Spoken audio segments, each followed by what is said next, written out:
लोगों को प्रॉब्लम हो रहा है कि उन्होंने अपने IRCTC अकाउंट को तो बना लिया है, लेकिन वहाँ पे टिकट कैसे बुक किया जाता है उन्हें नहीं पता है। तो गाइज आज मैं आपको बिल्कुल आसान तरीका बताऊंगा, आसानी से बताऊंगा कि कैसे आप IRCTC एप्लीकेशन को यूज कर सकते हो और अपना टिकट बुक कर सकते हो। तो गाइज यहाँ पे आपको IRCTC एप्लीकेशन को ओपन कर लेना है। ओपन करने के बाद आपने अपना अकाउंट जो बनाया हुआ है आपको उसको यहाँ पे लॉगिन कर लेना है। लॉगिन करने के बाद गाइज अब आपको यहाँ पे पहले यहाँ पे लॉगिन करना है, कॉर्नर में क्लिक करके। लॉगिन करने के बाद गाइज यहाँ पे आपका अकाउंट जो है लॉगिन हो जाएगा। दोस्तों अगर आप भी IRCTC अकाउंट बनाना चाहते हो तो इसके लिए मैंने ऑलरेडी एक वीडियो बना रखा है, जिसका लिंक मैंने वीडियो को डिस्क्रिप्शन में ऊपर आई बटन में आपको शो करेगा, वहाँ पे जाके अपना IRCTC अकाउंट बना सकते हो। अगर आपको IRCTC अकाउंट बनाने में कोई प्रॉब्लम आ रही है तो कमेंट बॉक्स में ज़रूर बता देना, मैं एक फ्रेश वीडियो लेके आऊँगा जिसमें आपको बताऊँगा कि कैसे आप IRCTC अकाउंट क्रिएट कर सकते हो। तो गाइस यहाँ पे जब आप इसे ओपन करोगे ना अपना अकाउंट वगैरह बना के, तो यहाँ पे आपके सामने ऐसा इंटरफेस आ जाता है। फिर यहाँ पे आपको ट्रेन टिकट बुक करना है, तो यहाँ पे आपको ट्रेन वाले ऑप्शन पे क्लिक करना है। जब आप इस पर क्लिक करोगे तो बुक टिकट का एक ऑप्शन देगा, आपको बुक टिकट पे क्लिक कर देना है। ओके, यहाँ पर क्लिक करने के बाद यहाँ पे फ्रॉम का ऑप्शन मिलेगा और यहाँ पे टू का। अब फ्रॉम वाले ऑप्शन पे आपको वो स्टेशन सिलेक्ट करना है जहाँ से आप यात्रा करोगे, और टू वाले पे आपको वो स्टेशन सेलेक्ट करना है जहाँ तक आप जाओगे। जैसे मुझे जाना है प्रयागराज से जाना है नई दिल्ली जाना है, मतलब मुझे दिल्ली जाना है तो मुझे प्रयागराज से टिकट बुक करना है। ठीक है, मैं यहाँ पे प्रयागराज का सेलेक्ट कर लेता हूँ। आपको करना क्या है, फ्रॉम पे क्लिक करना है। फिर यहाँ पे आपको अपने स्टेशन का नाम डालना है जहाँ से आप गाड़ी पकड़ोगे, जहाँ से आप गाड़ी पे चढ़ोगे। तो यहाँ पे प्रयागराज में डाल देता हूँ। ओके, फिर मुझे कहाँ तक जाना है, नई दिल्ली तक जाना है, तो यहाँ पे मैं इस वाले टू पे क्लिक कर देता हूँ। आपको जहाँ तक जाना है उसका स्टेशन का नाम यहाँ पे लिखना है। तो मुझे न्यू दिल्ली जाना है, तो यहाँ पे मैं न्यू दिल्ली कर देता हूँ, तो ये ऊपर ही आ जाता है। तो NDLS है इसका कोड। तो गाइस यहाँ पे ये चीज़ यहाँ पे हो गया, आपने स्टेशन सेलेक्ट कर लिया है। अब आपको यहाँ पे क्लास, अगर आपके पास क्लास पे आप क्लिक करोगे ना, आपको कौन सा क्लास चाहिए ये यहाँ पे आप सेलेक्ट करो या ना करो, यहाँ पे ना आपको ऑल क्लासेस पे रहने देना है, इसको छेड़छाड़ करना ही नहीं है। अब यहाँ पे कोटा का एक ऑप्शन मिलेगा, देखा, कोटा पे क्लिक करना है। कोटा का जो ऑप्शन है यहाँ पे आपको दिखाई देता है कि आप लेडीज़ टिकट बुक कर रहे हो। अगर देखो यहाँ पे सीनियर सिटीजन वगैरह का जो टिकट होता है ना, यहाँ पे आपको कुछ आसानी से यही चीज़ होता है। यहाँ पे लेडीज़ तत्काल, lower berth senior citizen, premium तत्काल लेना है, पर्सन विथ डिजेबिलिटी, ड्यूटी पास, जैसे भी होता है आपको यहाँ पे ले लेना है। अगर आपको सीनियर सिटीजन लेना है तो आप सीनियर सिटीजन पे क्लिक कीजिए। अगर आपको जैसा भी टिकट लेना है वो ले लेना है। अगर आपको नॉर्मल टिकट लेना है, जैसे आपको जाना है, आप स्वस्थ हो बिल्कुल और आप सीनियर सिटीजन में नहीं आते हो, तो आपको यहाँ पे जनरल पे क्लिक करके रखना है। अगर आप तत्काल ले रहे हो, यानी तत्काल टिकट आज टिकट बुक करोगे तो कल जाओगे, तो गाइज ये आपको यहाँ पे तत्काल का भी ऑप्शन मिल जाएगा। तत्काल टिकट गाइज सुबह 10 बजे होता है AC क्लास वाला, और 11 बजे से स्टार्ट होता है स्लीपर क्लास वाला। तो ये चीज़ें मैं आपको बाद में बता दूंगा। तो गाइज पहले यहाँ पे टिकट बुक करना हम सीख लेते हैं। ठीक है, यहाँ पे जनरल पे क्लिक करता हूँ। फिर यहाँ पे आपको डिपार्चर डेट का ऑप्शन मिलेगा, यानी आप किस दिन गाड़ी पकड़ोगे, किस दिन की यात्रा है आपकी, तो आपको यहाँ पे अपना डेट सेलेक्ट कर लेना है। मैं आपको बता दूँ, आप टिकट केवल 60 दिन पहले ही बुक कर सकते हो। आप सोचो मुझे 61वें दिन जाना है तो मैं 61वें दिन पहले ही टिकट बुक कर लूँ, ऐसा नहीं हो पाएगा भैया। आप 60 दिन पहले ही टिकट बुक कर पाओगे बस। तो यहाँ पे मैं एक डेट यहाँ पे सेलेक्ट कर लेता हूँ। मुझे जाना है 28 अक्टूबर को। ठीक है, तो यहाँ पे मैं 28 अक्टूबर सेलेक्ट कर लेता हूँ। ठीक है, फिर यहाँ पे आपको ओके कर देना है। तो यहाँ पे आपका डेट भी सिलेक्ट हो गया है। अब आपको यहाँ पे सर्च ट्रेन पे क्लिक करना है। गाइज यहाँ पे देखिएगा, सर्च ट्रेन पे आप जैसे क्लिक करोगे तो उस स्टेशन से और जो भी स्टेशन आपने डाला है वहाँ तक के लिए जितना भी गाड़ी होगा सारा कुछ यहाँ पे आ जाएगा। यहाँ पे अब आपको इसका अवेलेबिलिटी चेक करना है कि कौन सी गाड़ी खाली है।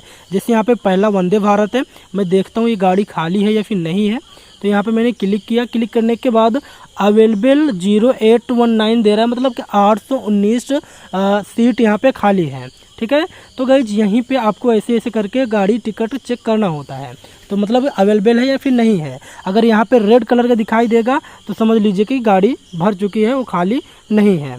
अगर यहाँ पे गाइज देखिएगा, मैं यहाँ पे NDLS हम सफ़र करता हूँ, ये दुरंतो है, तो यहाँ पे अगर ये WL दिखाई दे रहा है तो WL का मतलब होता है कि ये वेटिंग लिस्ट है। ये अगर आप टिकट बुक करोगे तो आपका वेटिंग लिस्ट, यहाँ पे वेटिंग लिस्ट 33 दे रहे हैं, WL 33 है ना, तो आप कर दोगे तो आपका वेटिंग लिस्ट 34 आ जाएगा। तो यही होता है। अगर यहाँ पे आपको ऐसा करके ग्रीन कलर का दिखाई दे रहा है, यानी ग्रीन कलर का अवेलेबल दिखाई दे रहा है, या फिर RAC दिखाई दे रहा है, समझ लीजिए आपका टिकट 100% कन्फर्म हो जाएगा। ठीक है, ऐसे करके आपको यहाँ पे सारे ट्रेन के अपने ट्रेन को यहाँ पे सेलेक्ट करना होता है कि कौन सी गाड़ी खाली है, कौन सी नहीं खाली है, ये सब आप यहाँ पे देख सकते हो। ठीक है, फिर यहीं पे आपको जो भी ट्रेन चाहिए वो ट्रेन आपको यहाँ पे सेलेक्ट करना है। ये स्लीपर होता है, ये थर्ड इकोनॉमिक होता है, यानी थर्ड AC से थोड़ा सा लो क्लास का होता है। फिर उसके बाद थर्ड AC आता है, सेकंड AC, फर्स्ट AC। जो भी आप चाहते हो, जो टिकट आप बुक करना चाहते हो, आपको वो सेलेक्ट करना है। जैसे यहाँ पे मैं थर्ड पे क्लिक करता हूँ तो थर्ड AC यहाँ पे देखिएगा अवेलेबल है। ऐसा करके आप यहाँ पे स्लीपर पे क्लिक करोगे तो स्लीपर यहाँ पे वेटिंग लिस्ट है, ऐसे यहाँ पे आपको शो करेगा। तो जो भी आपको यहाँ पे मतलब टिकट चाहिए जिस ट्रेन का, आपको यहाँ पे चूज कर लेना है। ओके जी, यहाँ पे आपको अपना ट्रेन सेलेक्ट कर लेना है। सेलेक्ट करने के बाद जी यहाँ पे देखिएगा आपको फेयर ब्रेकअप का जो ऑप्शन दिखाई दे रहा है, ये आपके टिकट का फेयर होता है, यानी आपका टिकट कितने रुपए का है ये यहाँ पे आपको शो करेगा। 470 रुपये का आपको ये टिकट मिल रहा है। ठीक है, 470 रुपये आपको लगेंगे टिकट बुक करने में। हालांकि जब टिकट बुक करोगे तो 10 रुपये आपका टैक्स कटता है, यानी 480 रुपये तक ये हो जाएगा। ठीक है, फिर यहाँ पे आपको इसको ऐड करने के बाद यानी अपना ट्रेन सेलेक्ट करना है। फिर आपको डेट करना है, जैसे कि आपको 29 को, 30 को, जो भी आपने डेट डाला होगा उसके 1 2 3 दिन का ज़्यादा भी दिखाता है। जैसे मतलब 28 को ना खाली हो तो 29 30 का दिखा देगा, 31 तक यहाँ पे दिखाई दे रहा है। ऐसा करके आप जो भी डेट यहाँ पे चाहोगे वो मिल जाएगा। तो मुझे 28 को ही जाना है तो यहाँ पे मैं 28 वाला सेलेक्ट करके रखता हूँ। ओके, फिर यहाँ पे आपको पैसेंजर डिटेल्स पे क्लिक करना है। ओके, फिर यहाँ पे आपको आना है, इस तरह से आपके सामने इंटरफेस आएगा। अब आपको यहाँ पे सिलेक्ट पैसेंजर का जो ऑप्शन दिखाई दे रहा है, इसी के नीचे है ऐड न्यू। आपको ऐड न्यू पे क्लिक करना है। फिर यहाँ पे नाम, मतलब पैसेंजर का नाम लिखना है। जो भी नाम होगा आपको यहाँ पे पैसेंजर का नाम लिख देना है गाइज। पैसेंजर का नाम लिखना है ऊपर। फिर यहाँ पे उसका डेट उसका एज लिखना है कि एज क्या है, एज लिख देना है।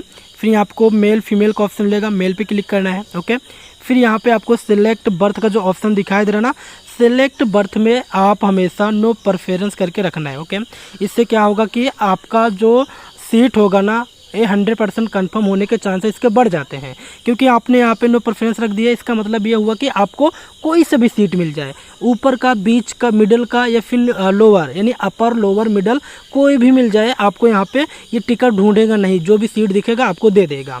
अभी यहाँ पे लोअर दे दोगे, मिडल दे दोगे, तो बर्थ या फिर अपर दे दोगे, तो यहाँ पे पहले ट्रेन तो सेलेक्ट करेगा भैया कोई खाली है, फिर देखेगा हाँ खाली है, तो लोअर खाली है कि मिडिल खाली है, जो आप डाल दोगे वही ढूंढेगा। ठीक है, यहाँ पे आपको कुछ नहीं करना है, नो प्रेफरेंस कर देना है, मतलब कोई भी सीट यहाँ पे मिल जाए सब चलेगा। इसके बाद गए यहाँ पे ऐड पैसेंजर पे क्लिक करना है, तो आपके एक पैसेंजर का नाम ऐड हो गया है। अब मुझे 2 लोगों का करना है, तो यहाँ पे फिर से मैं ऐड न्यू पे क्लिक करूँगा, तो नया पैसेंजर ऐड करने का ऑप्शन मिल जाएगा।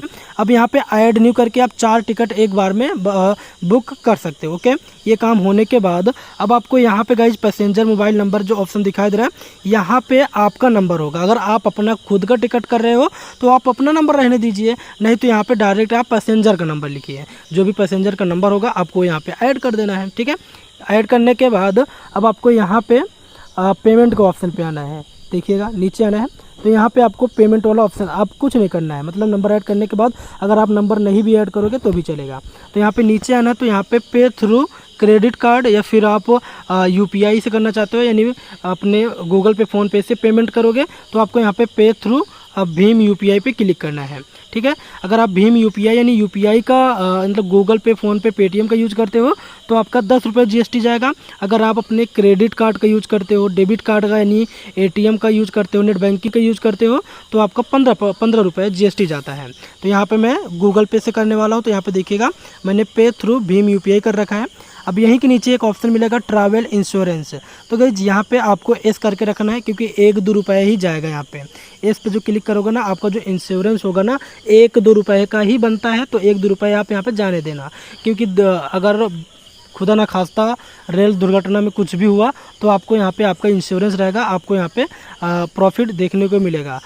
वैसे यहाँ पे आपको ये चीज़ें यहाँ पे इग्नोर नहीं करना होता है, यहाँ पे आपको इसको रखने देना है। ठीक है, अब आपको यहाँ पे रिव्यू जर्नी की डिटेल्स पे क्लिक कर देना है। उसके बाद आपके सामने ऐसा इंटरफेस आ जाएगा। अब आपको यहाँ पे गाइज करना क्या होता है, देखिएगा ये आपको दिखाई देगा कि आपके ट्रेन का जो सीट है, अवेलेबल कितना है, ये यहाँ पे आप देख सकते हो। पूरा डिटेल आपका नाम वगैरह जो भी आपने डाला होगा वो सब कुछ यहाँ पे दिखाई देगा।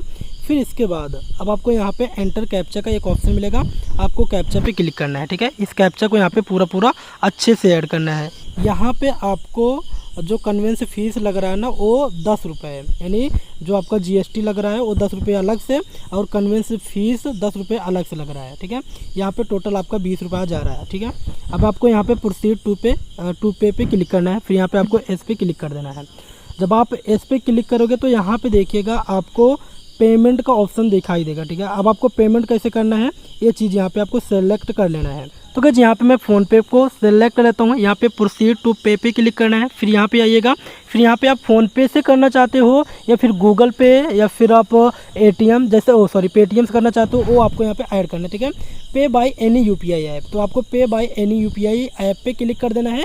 अगर आप फ़ोनपे के अलावा GPay वगैरह से करना चाहते हो तो यहाँ पे मैं एनी UPI ऐप कर देता हूँ। फिर यहाँ पे पे क्लिक करना है। पे पे क्लिक करने के बाद आपको यहाँ पे सेलेक्ट करने का ऑप्शन मिलेगा कि आप गूगल पे से करोगे या फिर फ़ोनपे से। ठीक है, मैं यहाँ पे GPay करता हूँ, मतलब GPay जो गूगल पे है मैं इस पर पेमेंट करूँगा तो यहाँ पे पूरा आ जाएगा ऑटोमेटिक। फिर यहाँ पे आपको पे क्लिक करना है।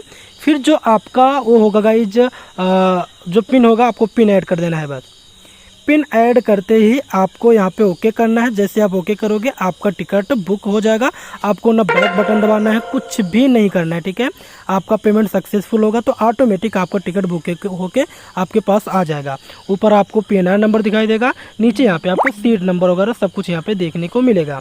तो गाइस ये जो टिकट है बुक हो चुका है। आप बिल्कुल आसानी से इसी तरीके से अपना टिकट बुक कर सकते हो।